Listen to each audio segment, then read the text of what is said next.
Magandang hapon mga kabay. So ito naman po 39089 na po. Ayan. Bali Stanley po siya na grinder mga kabay.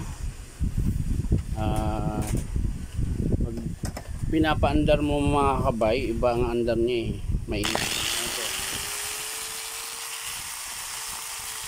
ano, malakas. Malakas po ang siklab niya mga kabay. Silipin niyo po yung puwit niya pag pinapaandar ko. Ayan.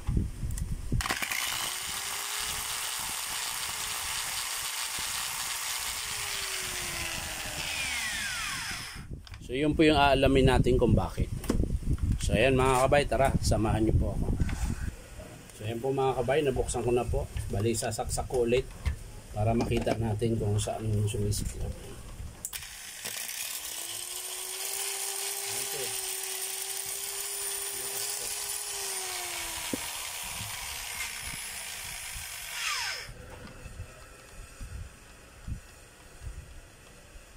So ayan, i-check natin mga kabay yung carbon niya.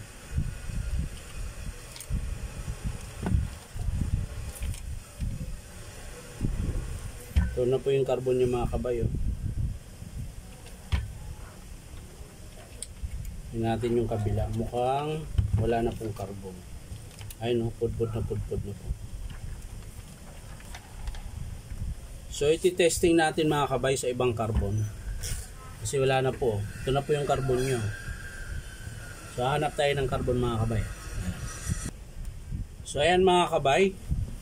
Kailangan talaga nating magpalit ng carbon. So paantayin talaga mga kabay. Kukunin ko lang yung carbon. So ito na mga kabay yung carbon. Ito po. Ayan. Ito po yung carbon ng Stanley mga kabay.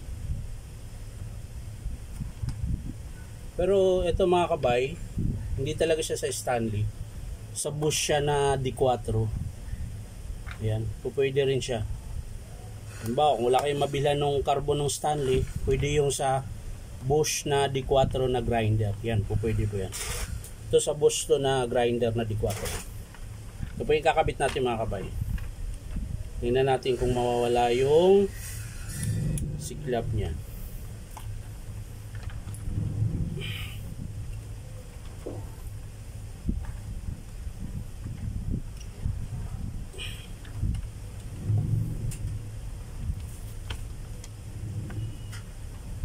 Ayan, dalawa yan mga kabay.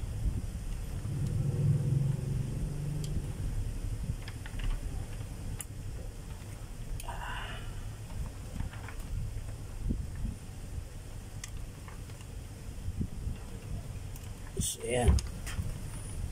Natin mga kabay. Ayan mga kabay.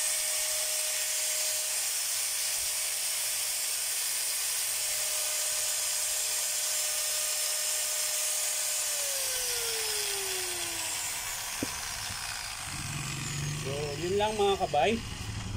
Bali, ang sira lang niya talaga ito mga kabay, carbon. Napudpud lang po. So, gumagana po siya. So, yan lang po mga kabay. Maraming salamat sa panonood. At syempre, palike and share na rin po. At pakipollow nyo rin po yung Inom Tabay ko na YouTube channel. So, maraming salamat mga kabay. Bye-bye!